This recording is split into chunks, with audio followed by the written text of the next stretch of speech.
What's up, everybody? My name is Sid, and I've teamed up with the big homie Reg to bring y'all something new, something we like to call Beyond the Scoreboard. Y'all be sure to review, rate, and subscribe. Let's get to it. Making these flips. Welcome back to Beyond the Scoreboard. As always, I'm Sid, and what's going on, Reg? Man, sports time, baby. Well overdue, like always. Always, like I said, we working on changing that, getting back to a regular schedule, hopefully soon. Right. So today we're going to kick off with the NBA offseason. Man, to be honest, it's about to go back on the back burner for the next 6 months Real or so. So yeah, so let's give it some glorification right now, because after this it's gonna be mostly football for us going forward. At least the majority of our shows are as well. So let's start off talking about our teams. I want to start off with the New Orleans Pelicans, who started off the offseason with a trade that I think a lot of NBA fans looked at differently. I know me and you looked at it differently, which was the trading of Eric Bledsoe and trading back in the draft. Well, Eric Bledsoe and Steven Adams. Mm-hmm. And trading back in the draft in order to get Jonas Valanciunas. And who was there was another player in there, right? I think that was it. If so, it was just a salary move. Yeah, got you. And that's how they started off their offseason. How did you feel about that? Well, I didn't like it. I thought Steven Adams brought a defensive presence to the Pelicans. I'm all for big men, especially in today's basketball. I feel like every team need a big that can, somewhat get nasty. Steve Adams was a great guy in the locker room. For what I've heard, we know what he brought in OKC. He's not that player anymore, but I thought he definitely protected the rim for us and gave us a big body down there. So I wasn't a huge fan of it, but I definitely understood the move. So it's kind of like the fan in me, you want those glorified names when you are making moves, but this wasn't that. I understand, why we had to make the move. On the upside, we got Eric Bledsoe off the books, and I definitely wanted to do that this offseason. So I guess you can't say I was happy about seeing Steve Adams leave, but I definitely understood the business side of things. Yeah, and I looked at it kind of differently because, for one, at the time, like you say, the biggest thing was getting that money off the books, where Eric Bledsoe was making a ton of money that wasn't deserving, and Steven Adams' contract was massive as well. I like the trade because Jonas Valanciunas provides that spacing that is important to have when playing alongside the Zion Williamson. So yeah, so that's I didn't care for them trading back in the draft as they did. I feel like they gave up more than they should have been in order to make that trade. But I definitely like the concept of, okay, we need a center that can give us more spacing around Zion, and we're going to free up all this money so we can go after one of these point guards in free agency, even if it's just bringing back Lonzo. And that was their mindset at the time, and I can see that and agree with that. Okay, so from there, they had their eyes set on what seems to be Kyle Lowry. They wanted to get Kyle Lowry. That's who they wanted to bring in with the money that they freed up from their trade. Didn't do that. And in a more strange move, they let Lonzo. They didn't. They let him walk. Basically. Yeah. They let him. I mean, they didn't let him walk because they decided to do a sign and trade and get something back for him. But what they got back for him wasn't anything worth talking about. Right. And decided to go get a Devontae Graham instead of keeping Lonzo. So what did you think about all of that? Hated it. Absolutely. From start to finish. And that's what I'm saying. That was just the Steven Adams situation. Like I said, that was the business side of things. I understood it. I definitely thought we was going to prioritize bringing back Lonzo. Lonzo kind of grew on me, especially when he decided to shoot. It's not him making all the jumpers he take, but just showing improvement that he had confidence in himself to shoot the ball. The Pelicans still have a very young group, and I saw Lonzo fitting in that scheme and growing with these guys. Anytime you got a guy that's 6'6" that can handle the ball, he's becoming a better shooter, and he's a great perimeter player, you want to keep him. And I just didn't understand how on earth that wasn't very high on the to-do list for the Pelicans. But now we're just sitting here with all these draft picks. They freed up a bunch of money, and it's like, what do we have to show for it? It's the same old Pelicans. I hate to say it, same old Pelicans. You bring in Devontae Graham, and I don't know, like when I talk to some Pelicans fans, I don't know who they think this dude is, but I mean, I know bits and pieces about him. I'm not a huge fan of his. I don't know his game like that. I've seen him play before, and to me, he's just a mediocre NBA player. But I don't know from when I speak with people, I guess ceiling is what they're thinking. Like he have a very high ceiling. But I would prefer Lonzo. You know me, I like big guards. I like guys that could defend. So, man, it feels like Anthony Davis all over again with this trying to piece a team together and keep them happy. And once again, the thing with Lonzo, man, like you say, you got a 6'6" point guard who can handle the ball, who's always been a pass first point guard who has come into his own when it comes to shooting from behind the arc these past 2 seasons, has gotten his 3-point percentage up to 38%. Right. And the only thing I can look at this and say is, well, you want to keep on with what Stan Van Gundy started doing at the end of last season, which was letting Zion be your primary ball handler. But still, once again, we're talking about Lonzo, who can now play off the ball because he's shooting 38% from the 3-point line. So I didn't understand that at all. And then the Devontae Graham,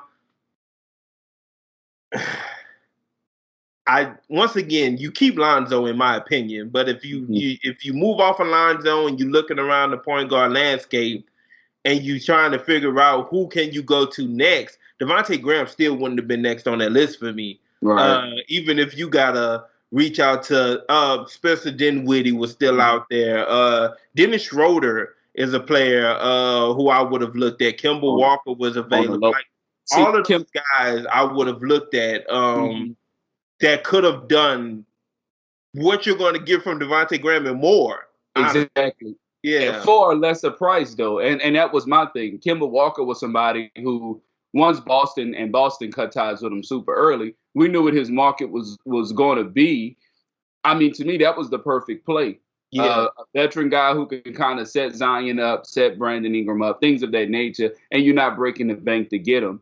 To be honest, I preferred him over Dennis Schroeder, but now the situation that we're at, where you let a great ball handler go, a guy who's passed first and is still learning how to shoot, you let that go, and it's kind of like no one even overpaid for him. That's the only way I thought we was going to definitely lose Lonzo is his market got ridiculous. His market didn't get ridiculous. He went for what everybody thought he would go for.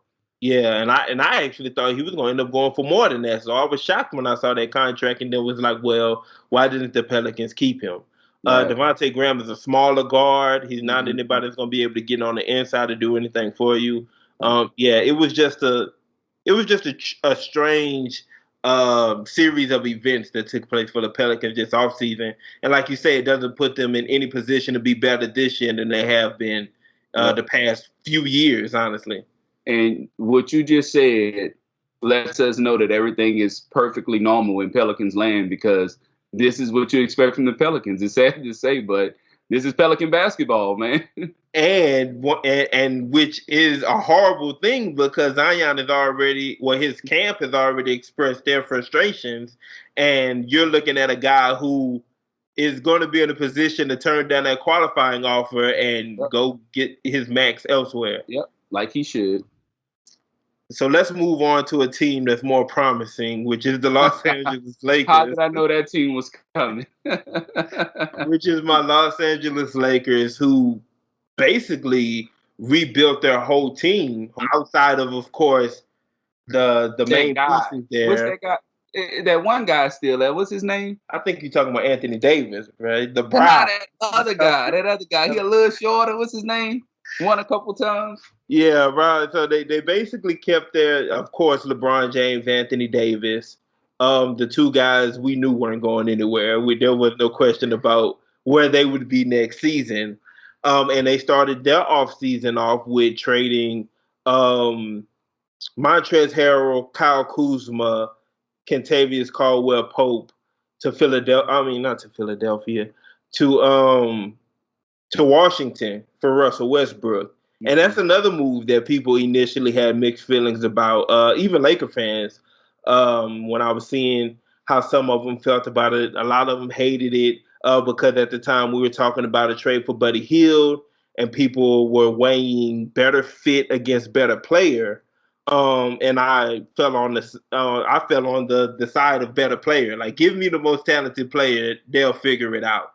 Having Buddy Hield would have been a great addition too, but if we can get Russell Westbrook, you get Russell Westbrook, especially if you're not counting on him to be your number one.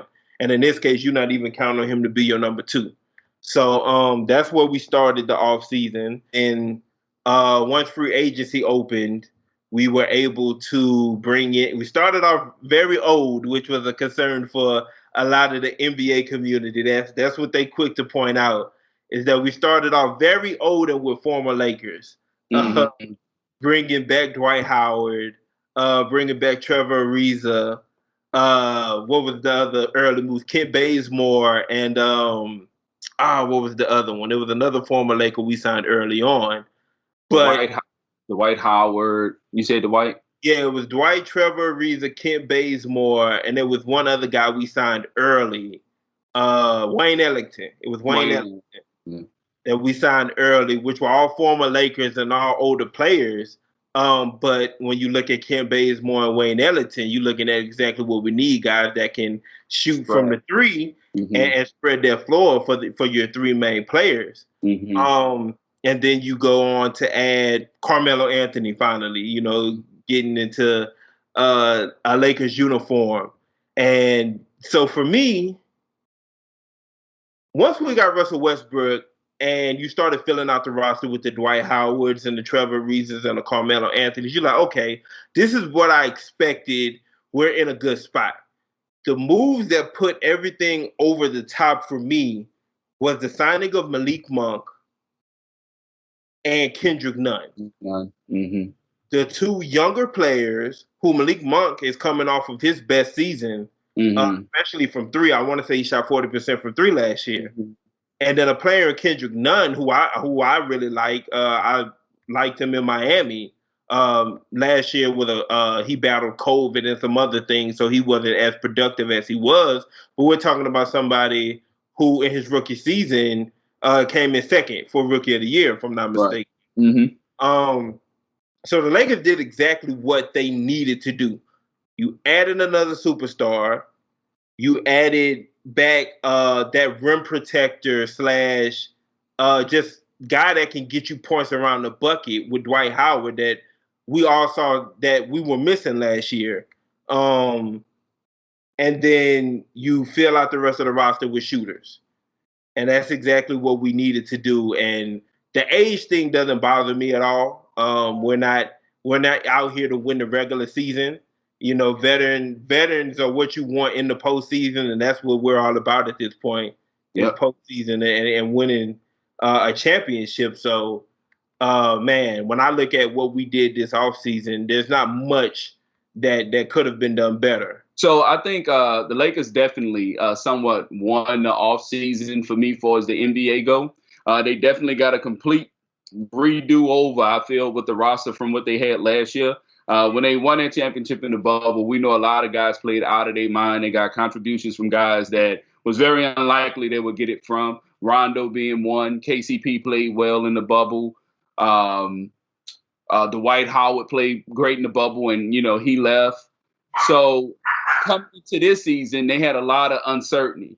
And a lot of those guys failed them. And the Lakers, when you have LeBron on your team, within 2 years, you can have a completely different team, as we know. And that's exactly what happened. They got better bench players for one. I honestly didn't think y'all was going to get Carmelo Anthony. I just didn't think so. So I was, one of those guys that wanted the Lakers to get a PJ Tucker type of guy. Somebody who can straight up, I don't even want to say harass great scores, but someone who just know his role and has defense. he's going to sell out. But like we spoke about off air, now that this team is built the way it is with the players they have, it would be kind of hard to even find a way to play PJ with the guys that they have. What lineup that the Lakers currently have now with the players that they can plug and play PJ at the drop of a hat. It'd be hard to do. Exactly. But I definitely like what they got for us, veteran guys, the young guys. This is LeBron at his best, man. That's all I can say. This is LeBron at his best.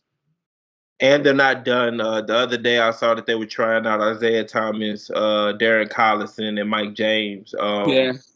Which I'm quite sure I got a feeling Isaiah Thomas and Darren Collison, one of them, if not both, end up getting signed. And by the trade deadline, I think Kevin Love will be a part of the team as well, which I'm actually looking forward to. I'm quite positive he gets bought out in Cleveland at some point this season, and I would be shocked if he didn't end up in LA. Yeah.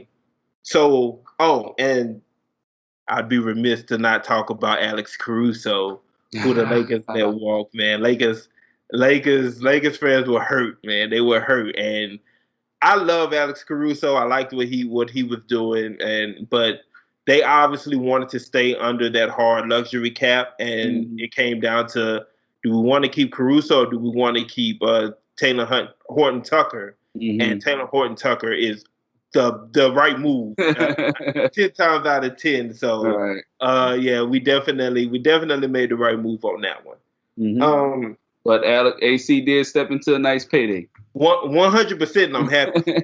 I'm happy for him. So what other teams, you said you felt like the Lakers in part one, the offseason, what other teams are in that category for you? The Chicago Bulls. I definitely like what the Chicago Bulls exactly where I was going to go. Oh, really? Yeah, they swung and they hit. They put it all together. They finally got other guys that can space the floor. They got a defender. They got a ball handler. And what I like about it is everybody that they sign brings something different to the table. Nobody is going to take food off of anybody else's plate. I don't think no one is going there saying, I have to put up, probably Zach LaVine, but that's nothing new for him. He's the only one that, still have that same role. Everyone else is looking to do what they've done and then add a little bit of what another guy lacks. And that's why I like this Bulls team so much. I'm not about to, step off the cliff and say, oh, this, that, and the other about them. But far as names on the back of jerseys and what we've seen in past years from these guys, I think they're going to be all right. And the crazy thing for me was I already liked the makeup of the Chicago Bulls with Vukovic, Zach LaVine, Kobe White, Patrick Williams, who started to come into his own. And then, of course, you had Thaddeus Young and guys like that. So you move on from Thaddeus Young, but you bring in Lonzo Ball, Alex Caruso, DeMar DeRozan. We got to see what they're going to do with Lauri Markkanen, if he's going to end up back or if they're going to sign and trade him or anything like that. But you really gave yourself a big three in the East. And now you're going to be able to put yourself into a six seed. I can see them being a 5th, 6th seed next season. And that's something that Chicago hasn't touched the playoffs since what? Jimmy Butler was there last. It's been about 4 years or so. Yeah, it feels longer than that on the sled. Yeah, so I really like what Chicago was able to do. Yep. Totally agree. Yeah. Miami is a team who made a lot of moves, and they were good moves. They just won't translate to being good enough.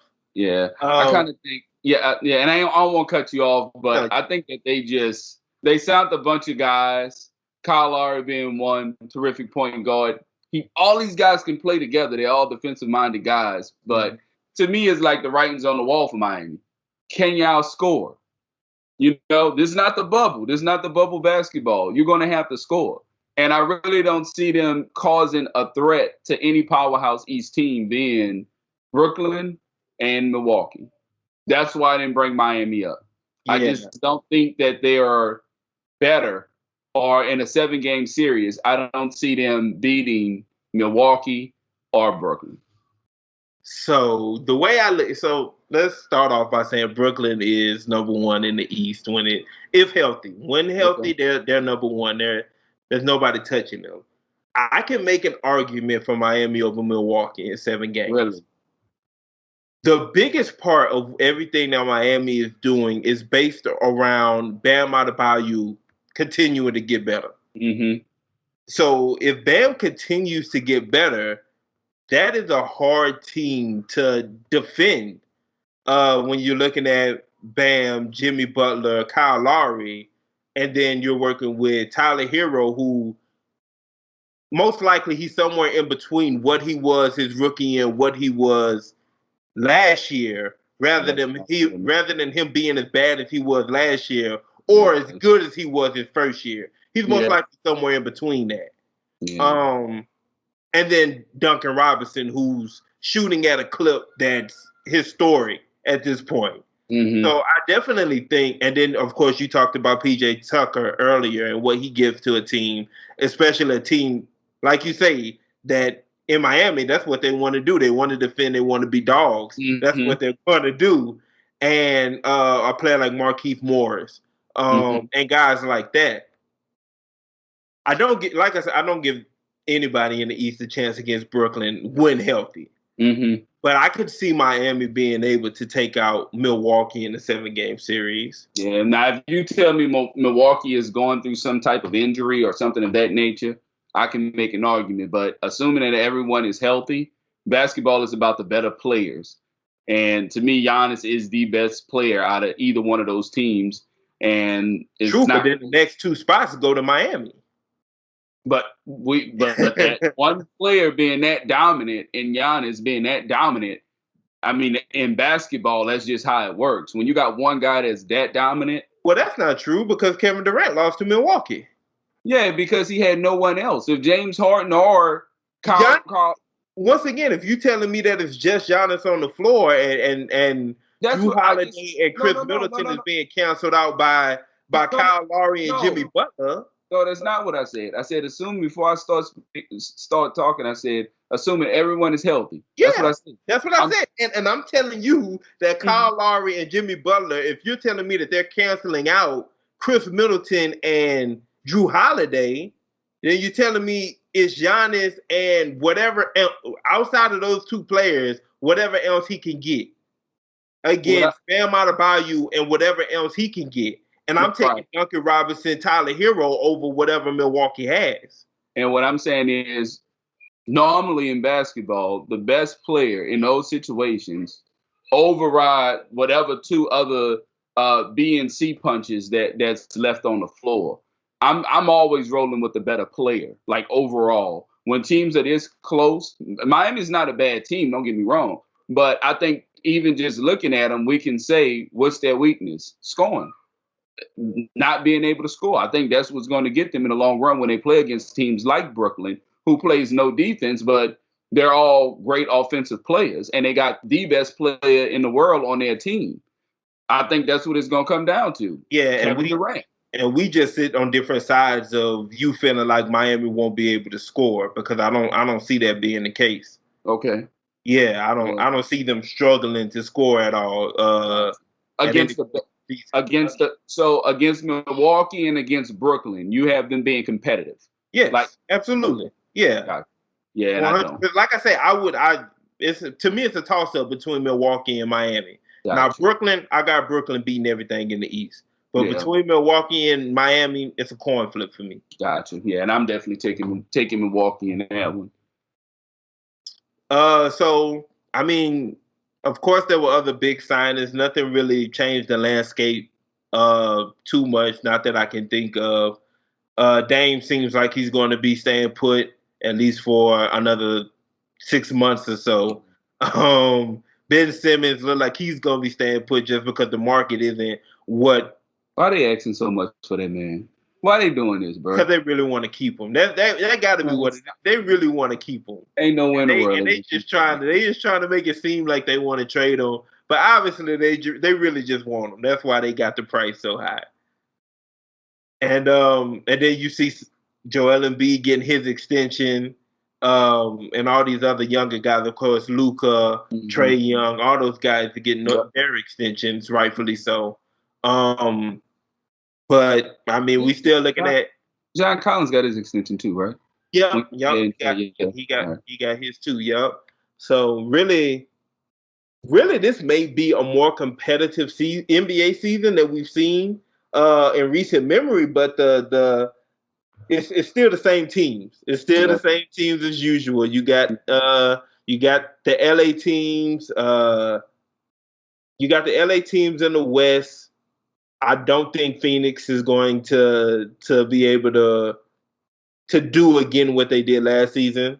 And then in the East, you're looking at Brooklyn, you're looking at the 76ers, you're looking at Miami and Milwaukee, depending on how you feel. So even though there was a lot of movement, and this should be a more competitive season, which I'm looking forward to, you still got the normal guys up top. So that's... I think the only thing we didn't touch on was Golden State being healthy again this season with Klay coming back and Steph, Draymond, and Wiseman got a year under his belt. So it'd be fun to see that group back together as well. 100%, and you're right. We definitely should have talked about that because them just being 100% healthy catapults them back into that conversation too of being they can pull off something of being one of the 2-3 best teams in the West. Yeah. If Steph, well, we know what Steph is, but if Klay can get back to being what he was, and then you still got Andrew Wiggins and Draymond Green, like you say, Wiseman has another year under his belt. That's definitely a team to watch as well. That's going to be exciting. I'm ready to see him. I ain't gonna lie. All right, so let's transition to the good old NFL. We 2 weeks into training camp at this point, maybe 3, 2 weeks, yep, like that. 1 week into preseason football. So let's talk about our New Orleans Saints. Let's start where everybody else gonna start. Let's start. No, you know what? Let's not start where everybody else gonna start. Let's start with Michael Thomas. Let's start with what you feel about this whole Michael Thomas situation and how that's been unfolding. So, I'm a huge Michael Thomas fan, to say the least. I hate when reports come out. Like we know, the media has the ability to make us feel some type of way about it, right? Like, however they translate this information is how we receive it, and then your initial reaction takes over. And when I saw it, the only thing I could think of is, like most Saints fans, why in the hell did he wait so long? Yeah. Like, why wait to now to announce you need surgery? And, I mean, it definitely rubbed me the wrong way. I'm not going to lie. And it just made me, like I said, I'm one of those people who think Michael Thomas is like the players that the New Orleans Saints have. The Cam Jordans, the Elvin Kamaras, the CJ Gardner-Johnsons, the Marshawn Lattimores. I think he like those guys. I'm not too sure how he feels about the coaching staff. That's what I'm not sure about. But when the news first broke, devastated, of course. You already know receiver is a something we lack. And he's the only for sure thing that we have, period, at receiver. So it definitely hit home hard. And if he was going to play hardball and, see all this stuff, I'm one of those people. I'm like, look, you may as well. We can't part ways with him because of the salary that we owe him and the penalties we'll have to pay and all that good stuff. And it's not just this season, but it's the following year as well. Yeah. But I just hope that we fix that thing and get it right, man. I'm happy to see that he is back in the facility, travel with the team, doing the preseason game or whatnot. But overall, it got off to a rocky start, but it seemed like it's fixing itself. So 100%, I don't think anybody can look at the situation and argue that Michael Thomas was right to wait until July to have ankle surgery. Like, there's no way, looking at the timeline of events, there's no reason why July should have been when he was having ankle surgery. That being said, I think what really blew things out of proportion from there was things being, of course, addressed in public versus addressed in private. When you got Sean Payton coming out in his interviews and saying, well, we would have wanted that surgery to happen sooner, and it should have. That's going to rub anybody the wrong way. And then from there, it's just like you say, the media is going to take control of it and spin it and, produce whatever they produce.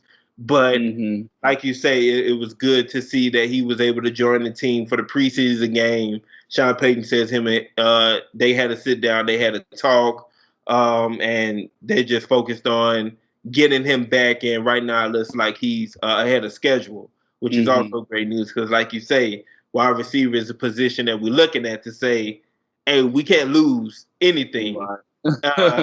We can't lose anything at that position right now, especially when Michael Thomas is one of the best players we have in general. True.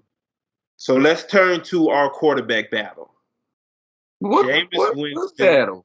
Jameis Winston versus Taysom Hill versus Ian Book versus Trevor Simeon. Might as well throw my name in that hat.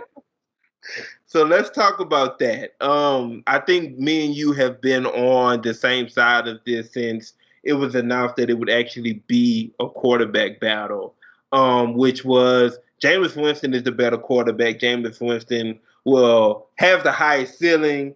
Jameis Winston is the person that will most likely give us the better possibility of winning games. Yeah. And yet Sean Payton insists that this is a true quarterback battle and that Taysom Hill is a potential starter for our New Orleans Saints going forward. All right. Training camp hasn't positioned neither one of them ahead of the other at this point. And like you said, it looks like preseason games are really going to be the determining factor of who takes over come week one of the regular season. So we played our first preseason game last Saturday. And what did you think of what you saw from both quarterbacks? I like some things that I saw from both quarterbacks. I love that they gave Taysom Hill a play action pass just to start the game. He threw a beautiful ball that was dropped. They both made some great throws. We know Jameis Winston has a very strong arm. It's still there. Taysom showed he can still move around. He's definitely explosive outside of the pocket. But his timing wasn't bad. The balls he thrown, they weren't horrible. I think both guys held on to the ball too long at times. But if you take the names off the back of the jerseys, I graded them the same. They both was good. They had good days to me. They both turned the ball over. I didn't fault neither one for the interception. I'm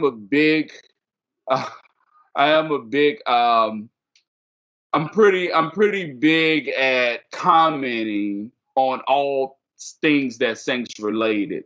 So anybody out there that has some type of group that Saints talk football, I'm pretty big on commenting when something catches my attention.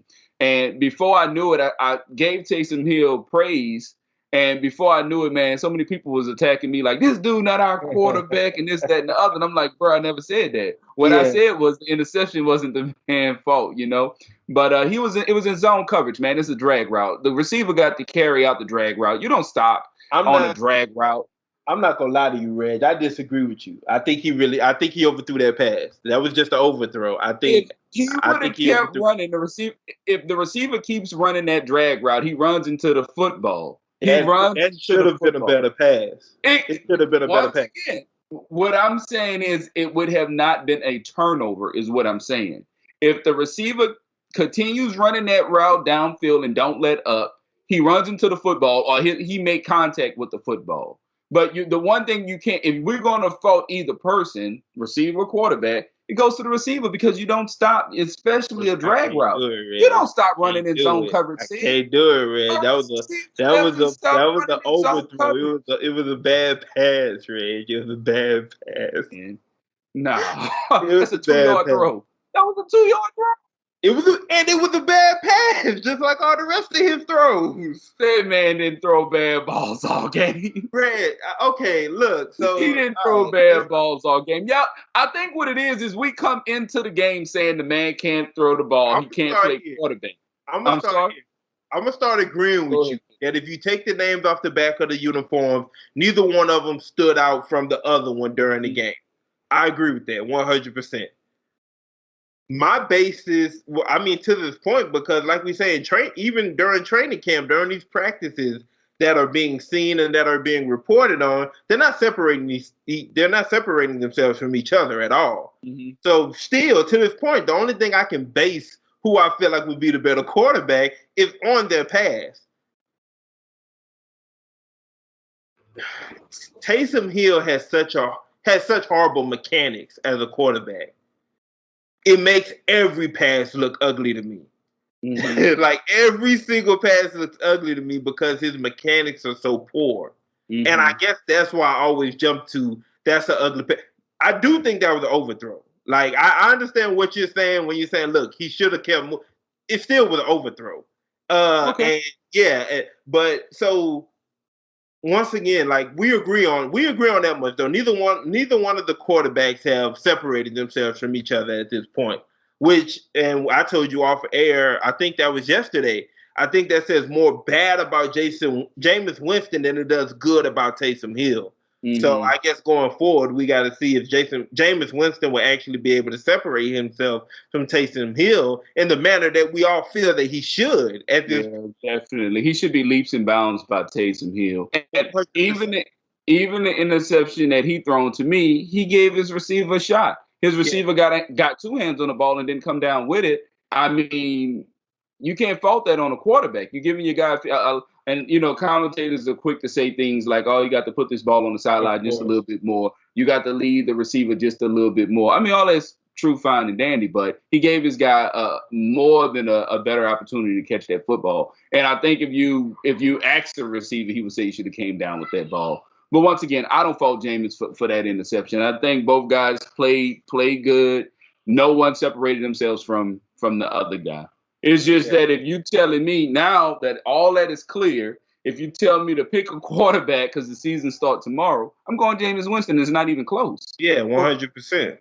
For one, I can see Jameis Winston being the quarterback for a couple more years under the right. If Sean Payton's still in house, we still got one of the best O-lines in football, still got one of the better receivers, still got one of the better running backs. Defense is still looks solid. So I can definitely see Jameis Winston in our system where he's not forced to throw the ball 20, 30 yards down the field so many times a game. I can see that working for a couple years. Taysom Hill, I can't see anything working long-term with Taysom Hill than what he's already doing. And that's my biggest thing is what happens when we get in the red zone and Taysom Hill is our quarterback. You can't just sit up here and run QB power all day long and, think this is your quarterback. This is the guy that you want to uphold for 16, 17 weeks now. And then if the playoffs hit, you want him to pretty much be healthy. So his style of play of what we've seen from the past, it's no way he can do that for 4 games and we expect for him to still be there when it matters. It's just that simple. I don't even understand how it's a competition at this point. If that's what they want to call it, cool. But Jameis Winston is by far a better quarterback than Taysom Hill.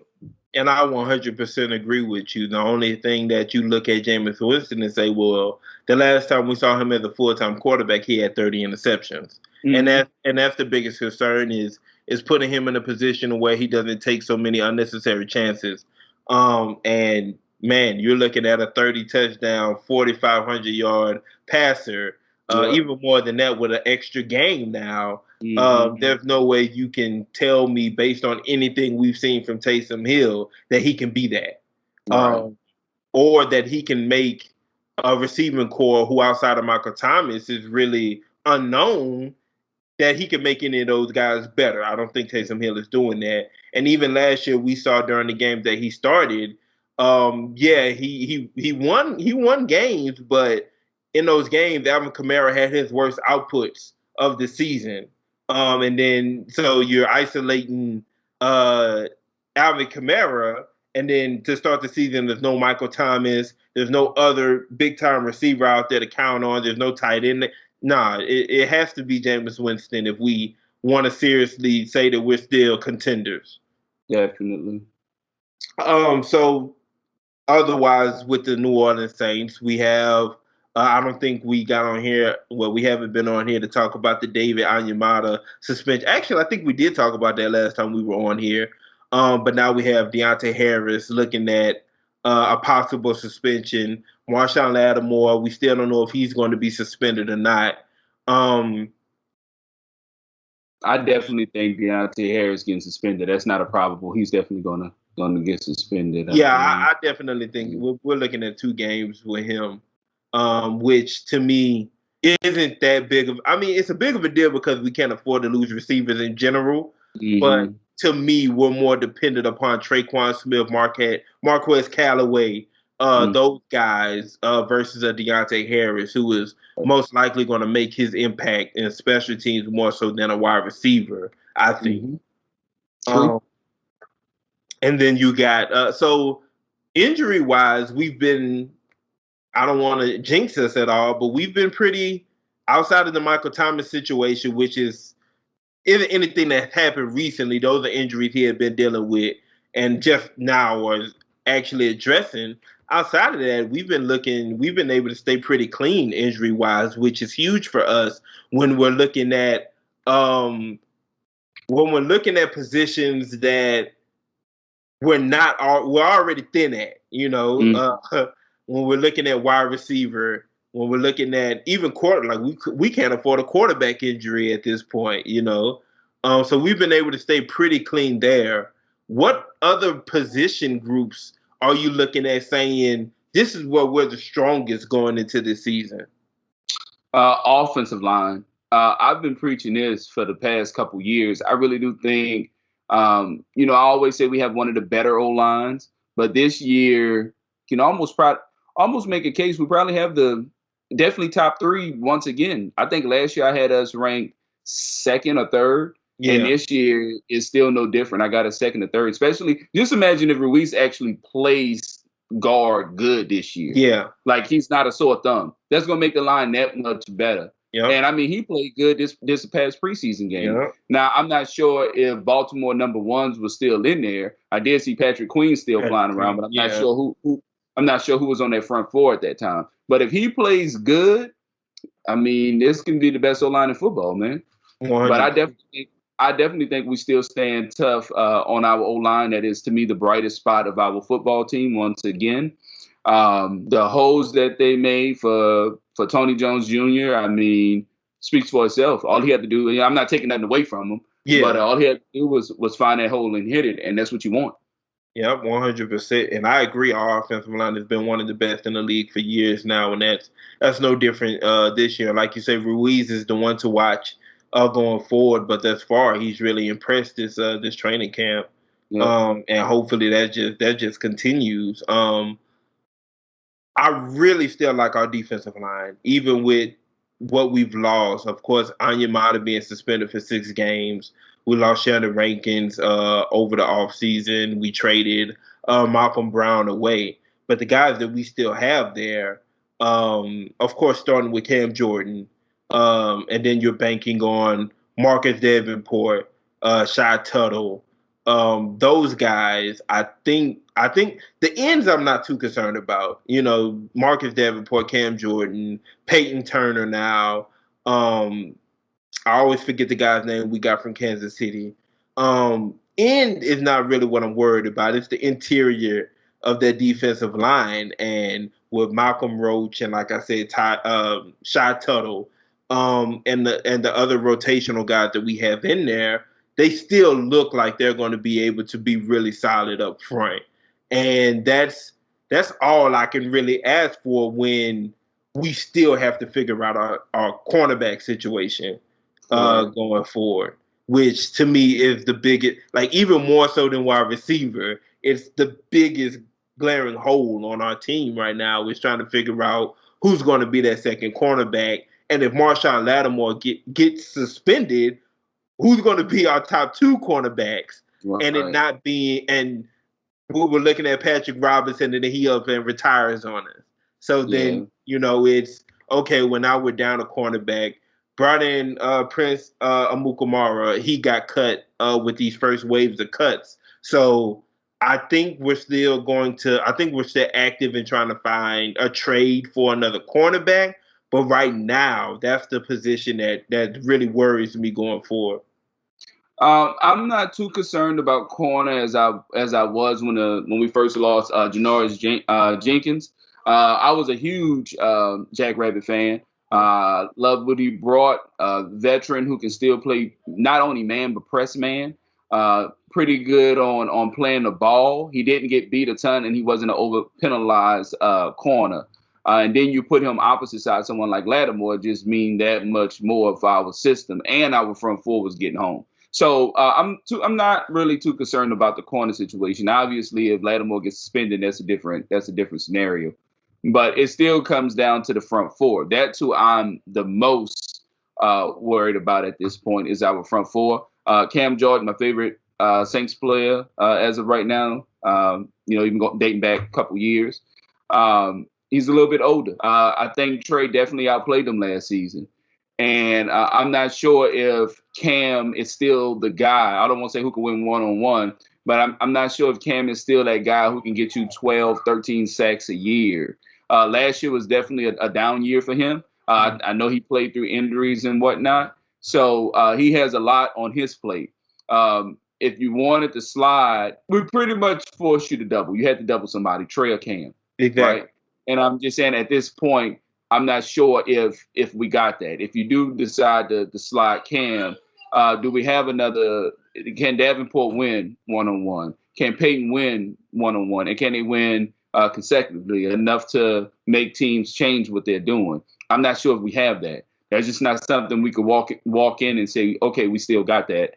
We know Trey is still here. We don't have that anymore. So everything about our defense is predicated off our front four. And I'm not sure if we still have that front four intact. So that's my biggest concern.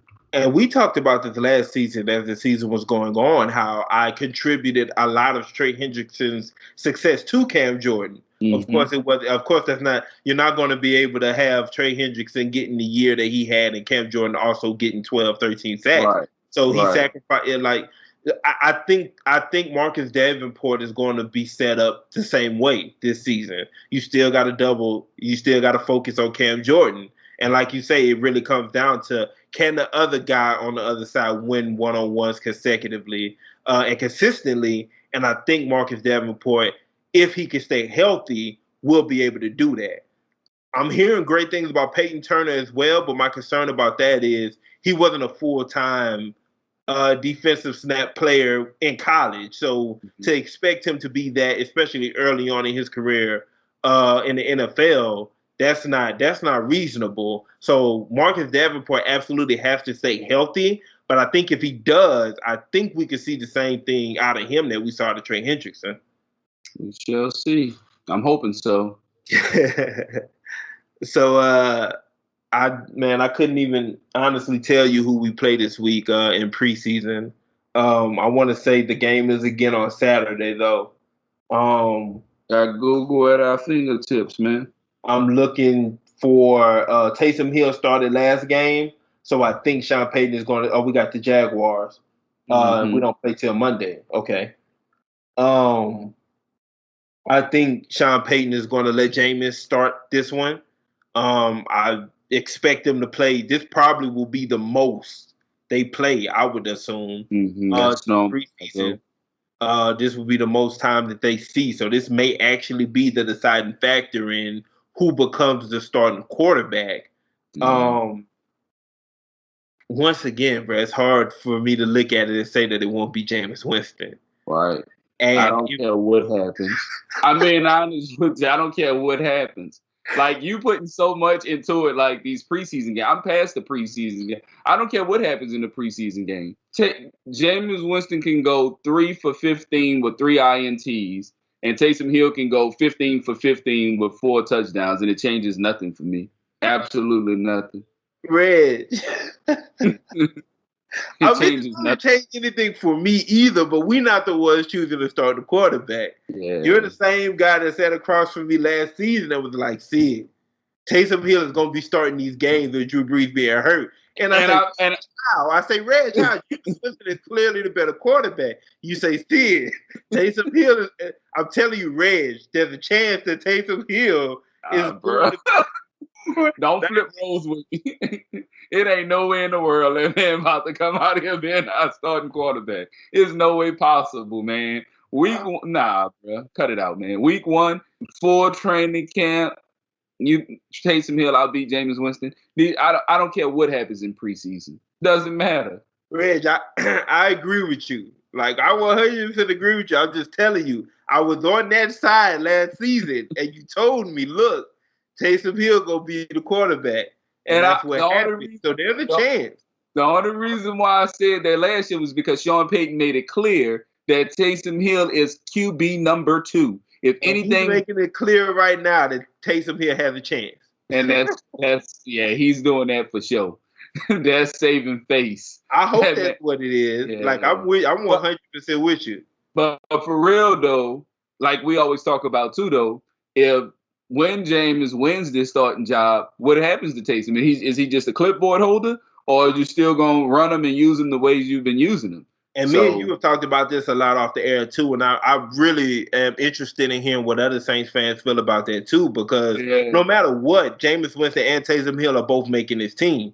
So like you say, if Taysom Hill is our number 2 quarterback, is he just holding the clipboard, or do you still try to use him as the gadget guy that you paid him literally all that money to be?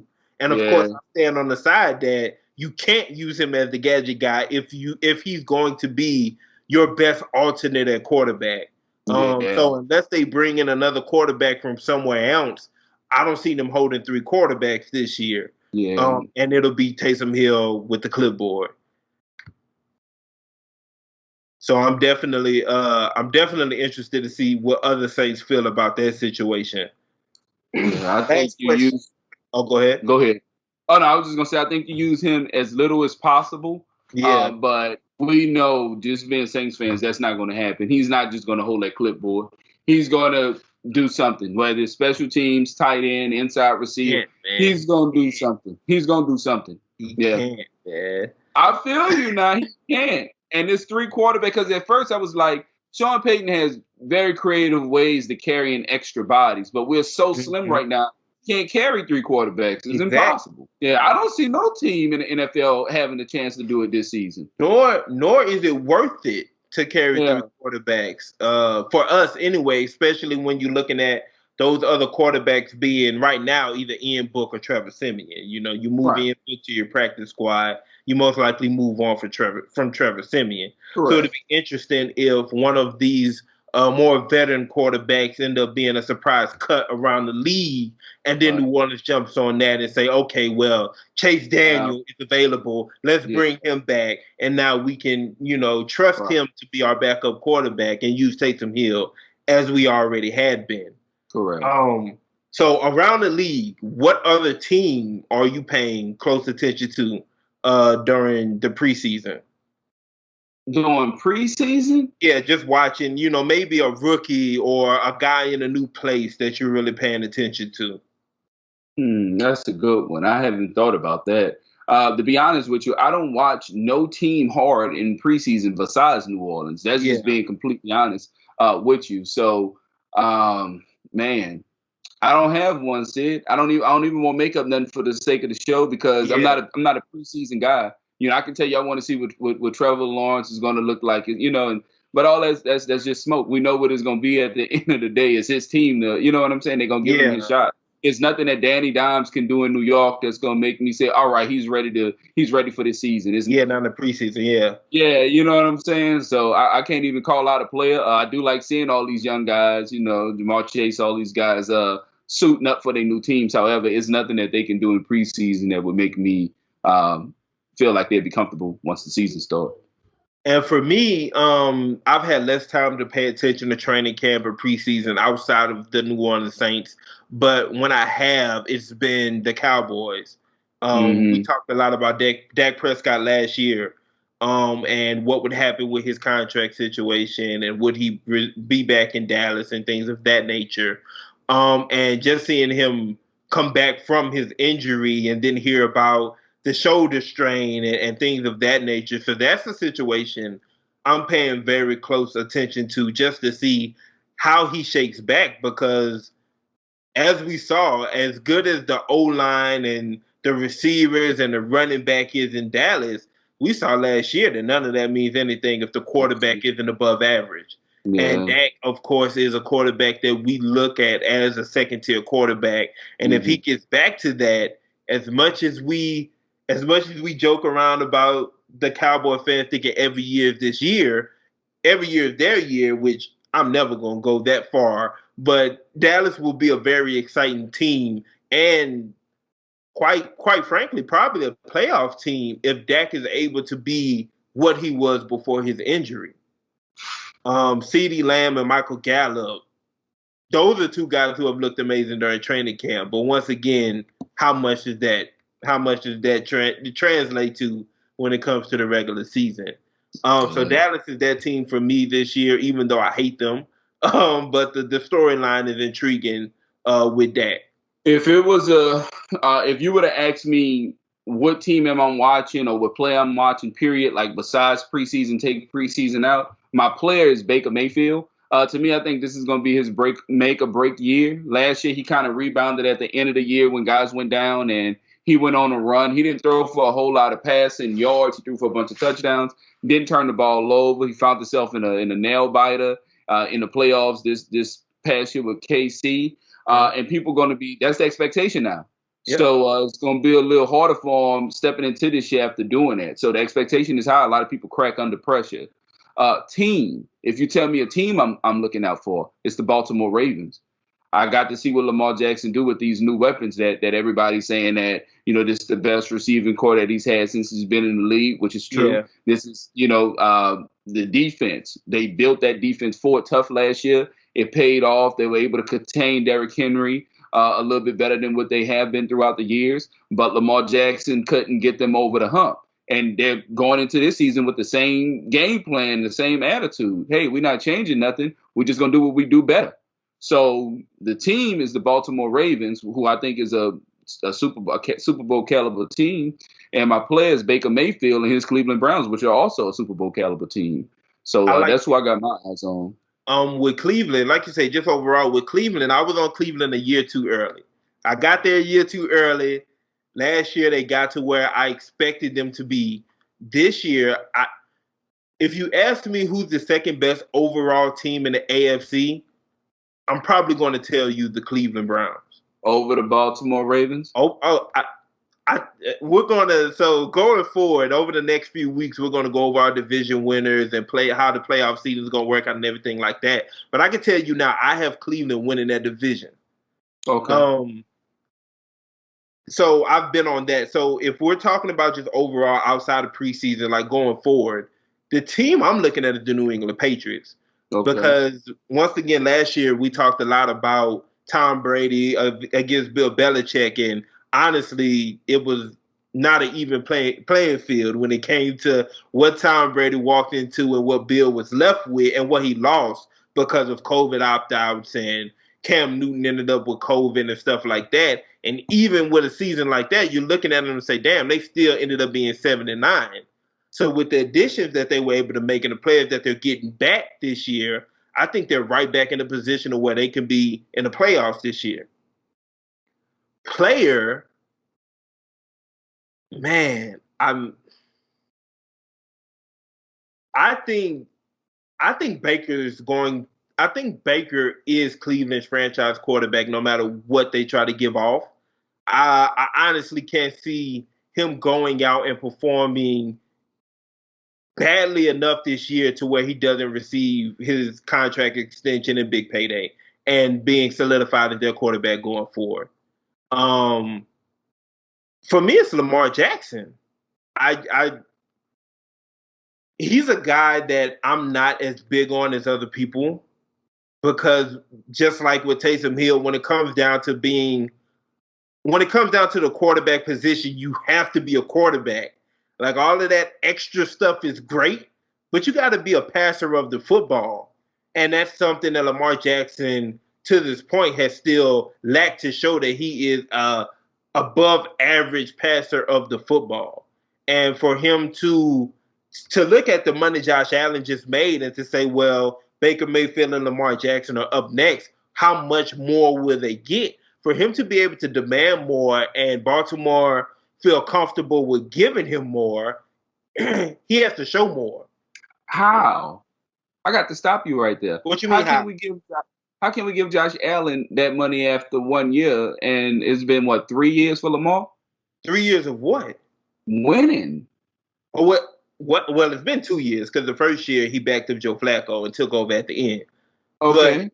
But, two years of winning, 2 years of playoff football, 2 years of growth versus Josh Allen. It hasn't been 2 years of growth. He didn't grow any last year opposed to the year before, especially not as a passer. Like that's not true. Let's not say that. Like all right, he hasn't grown as a passer at all during his career. Let's take away Skylar Diggs, who we know is a phenomenal receiver. Let's take him away. Let's take him away from Josh Allen, and let's give him average receiver. Are we still speaking this highly of Josh 100%, Allen? Because as I told you last year, Josh Allen didn't just improve because Stephon Diggs was there. Josh Allen's accuracy as a passer improved tremendously from the year before last to last year, and that wasn't about them adding a star receiver. That man was night and day difference because of that receiver. Incorrect.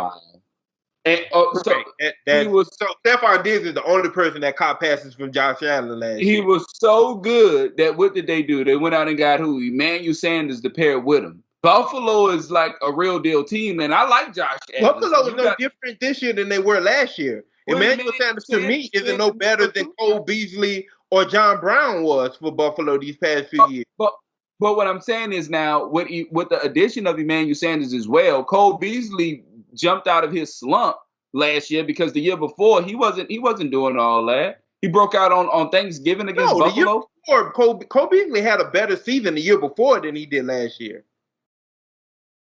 Yeah, I think John Brown as well, and some of that may be because of the arrival of Stephon Diggs, of course.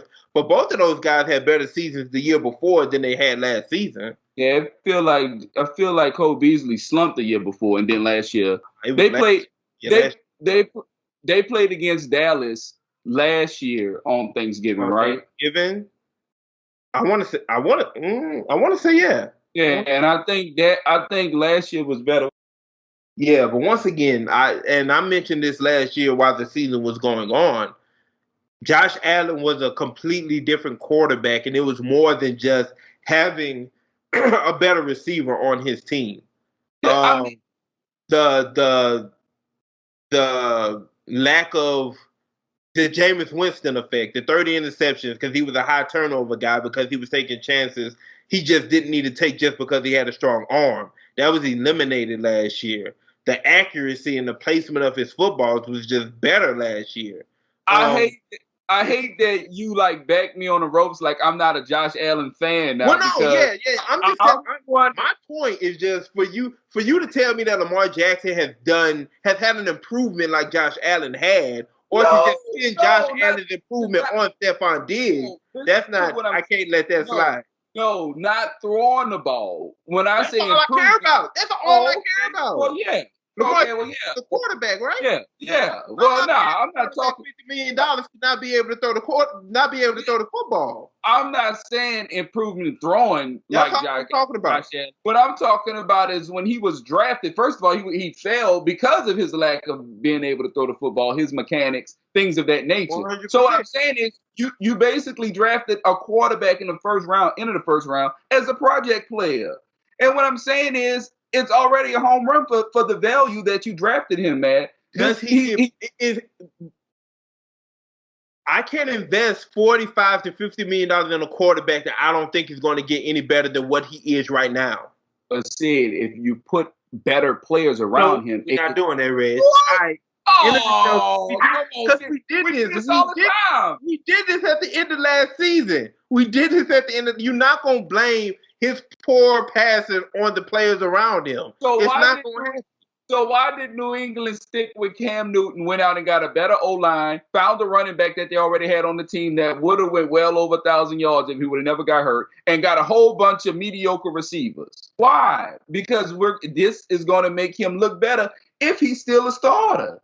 But no matter who, Tom Brady probably could have won another Super Bowl with this team. No matter who's the start in New England, they're going to look better because they got better players in place. You look at what's his name, Tannehill. He's not all of a sudden better. He got better players around him. No, he got it better. He's better. Bruh, he got better players around him. He has a better offensive coordinator. See, this man got A.J. Brown, who I've been speaking so highly about, who's a true number one, who's a dog. And then you got Derrick Henry, who's been the best running back the last 2 years in football. He's going to look better. He's in a better system with better players. Either your quarterback, you just spoke about Baker Mayfield. It would take Baker Mayfield to lose a finger on each hand for Cleveland not to extend him. But even if he's the same old Baker Mayfield, we're going to extend him and we're going to try to get better players to put around him. That's all you can do. Once again, Reg, we're talking about a quarterback who hasn't gotten better as a passer of the football. Regardless of who's around him, if you're overthrowing Mark Andrews across the middle of the field by 5 yards, it's not going to matter. Now, you're going to tell me Mark Andrews isn't one of the best tight ends in the league? He's a huge target, and you got multiple occasions where he's going across the field and Lamar Jackson is overthrowing this man. What difference That's inexcusable. What difference is that from Danny Dimes overthrowing his targets or getting sacked or not seeing somebody Danny open? Dimes isn't going to be demanding $50 million next season. Baker Mayfield. What difference is that having Odell and Jarvis Landry and still can't figure it out? He what's the tight end from Atlanta that they brought down there? What's his name? Hooper. Austin Hooper was down there. The other tight end that they drafted in the first round, that super fast dude who never got off yet. I'm not even sure. What's the difference from having all that? One of Cleveland, top 5 O-line, if not top 3 O-line in football. The best running back committee in football. He got all that, and he still hasn't proven to be the number 1 overall selection. And he's not going to prove to be the number 1 overall selection. But what does that have to do with Lamar Jackson not being a quarterback? Baker Mayfield is a better passer of the football than Lamar Jackson is, regardless of who's around him. Cool. I take that, but that's my only, Reg, I'm not arguing about Lamar Jackson as a player, as an overall player. I'm not arguing about that. I'm saying if I'm a GM or, hell, if he was a New Orleans Saint and I'm a fan of the New Orleans Saints, if Lamar Jackson was our quarterback and he came to us saying, look, $45 to $50 million over the next 5 years. I mean, for each of the next 5 years, that's what I want. I'm saying let him walk. Because to me, Lamar Jackson has hit his ceiling.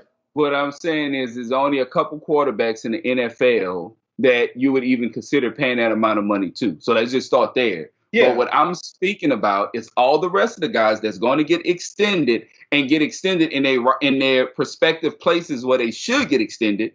And then we look at Lamar Jackson, a guy who's won, who have his team in a hunt of Super Bowl contention every year. And then you say, we're not going to pay that guy? It just doesn't make sense to me. We're going to pay Dak. We're going to pay Baker Mayfield, to me, who hasn't done absolutely nothing. And I'm being nice. Like, he hasn't scratched the surface.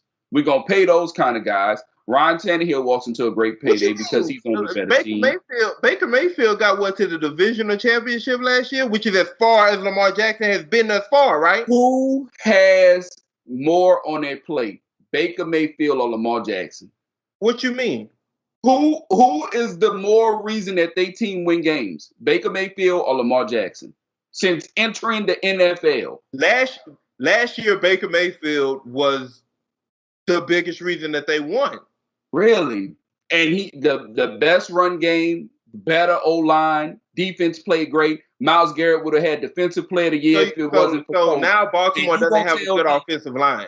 Who? Now Baltimore doesn't have a good offensive line or a top 3 defense in the league. Baltimore have one of the better O-lines. But what I'm telling you is, top 3 defense, and they have a top 3 defense in the league, right? MVP. Didn't Lamar win MVP? He won MVP already, right? Yeah. MVP Lamar Jackson, 50 touchdowns. We just can't brush that under the rug, I'm saying. I'm not saying it's all about that, but there's no way you're going to tell me Baker Mayfield has contributed more to his team than Lamar Jackson. I'm not buying that. I'm not buying it. Can you win a Super Bowl with Lamar Jackson? I don't think so. That's all I care about, Red. Neither do I think with Baker Mayfield. Oh, see, and that's where we disagree. I think I take Josh Allen. I take Josh Allen in the Bills. I take Baker Mayfield in the Browns. I can see both of them winning the Super Bowl way before Lamar Jackson. I like Josh Allen. I like his ceiling. He's a big guy, strong, fast, all this good stuff, big arm. But he gave you one season. That's all I'm saying. One season. Let's see it again before we crown him. Before we throw him in tier 1, let's see another season from him. Baker Mayfield coming out of college. Lamar Jackson has given me no seasons as a passer of the football, which is all I care about from my quarterback. Cool, and I'm not going to argue with that. But he still has contributed more, is what I'm saying. Is he worth $50 million? No, not to me. That's my only point. No. That is my only point. You're telling me that next year he's going to be looking at $50 million. And my take is, if Baltimore gives him that, Baltimore is setting themselves up for failure. They'll never win with Lamar Jackson. Yeah, that's my only point. It's only a handful of quarterbacks you would even think about. $50 million, $45 million. I told you I didn't. If I was Dallas the year before last, Tom Brady's a free agent. Dak is asking for 35 and 40. I'm rolling with Tom Brady on a 2-3 year deal, and I'm letting Dak walk. Yeah, but Tom got to be willing to come there as well. I think Tom would have came, just like he would have came to. If I would have known Tom more than him, we could have pushed Drew Brees out. Yeah, but New Orleans is a way better situation than Dallas was, and I think that no doubt. Yeah. So, but I'm saying once Drew said he was coming back, Dallas was wide open. But we spent way too much time on that Lamar Jackson, Baker Mayfield, Josh Allen discussion. You can go ahead and cut that out, man. You can cut that out, yeah. But man, Baker ain't do nothing like that, man. Like what? Okay, Reg, we're gonna go ahead and get up on. We'll talk about the AFC North next week. We'll talk about that next week. We'll actually start with the AFC North, NFC North next week on our show. This is what we're gonna refer to the Baker. This is how we're gonna refer to Baker Mayfield from now on. 2 good running backs, 2 good receivers, and probably the second best O-line in football. That's Baker Mayfield, what he's working with. And 2 good tight ends. I'm sorry. Okay, so we basing Austin Hooper as a good tight end off for one season in Atlanta. Because you told me Josh Allen can't be. We can't crown Josh Allen off for one season. Austin Hooper only had 1 good season in Atlanta. That was it. And Joku hasn't had a good season. He's all potential still. We haven't seen anything. Jarvis Landry hasn't been good since Odell got there, and Odell hasn't been good since he got there. But was Odell? Was those 2 guys good before making it to Cleveland to play with Baker? Landry was good in Cleveland. Okay. And then you get Odell. And Odell hasn't been good. Why don't you get on Baker Mayfield? Oh, okay. All right. So what happens if you think the same Odell we see is the same Odell you will see in Green Bay or somewhere? I hope that the Odell that we've been seeing isn't the Odell that we see this year. I hope he gets back to form this year. But I don't think quarterback play is the reason Odell Beckham hasn't been good. Because if that's the case, why has Jarvis Landry had success in Cleveland? Not like how he had in Miami. His first year in Cleveland was better than anything he did in Miami. And that was it. He went from a guy that was catching 100 balls to a guy that's 100 balls for 800 yards. Like he was a 5-yard per catch guy in Miami. You go from that to not even being mentioned, Sid. That's what I'm saying. That's a huge drop off, bro. Once again, he was mentioned. Like I say, he had his best season his first year in Cleveland, and then Odell got there. And Odell hasn't seen a good year in Cleveland, since arriving there? You can't put that on Baker Mayfield. All right. See. Once again, we're going to talk about the NFC and the AFC North. We're going to pick our division winners, make our predictions about that next week. We shouldn't have got that far into that. You got to clean it up before we put it out, man. Yeah. I got to go in there and dig a lot of that out. But man, great to be back on here talking football, talking sports. Got to get back to this next week so we can dive into more. I was just about to say, I can't wait till these division winners and all this come out. I can't wait to get back and talk about the NFC North and AFC North next week, man. Good chopping it up with you. Appreciate everybody for listening. You boys not in my league. If you listen close, I'm coaching. Take keys, cause the boy hella dope without pushing a Blanco. Still stabbing bitches like 94 in the Bronco. If it's about the money, I'm leaving them hoes pronto. If I don't do nothing, I'm about line so. Every time I do it the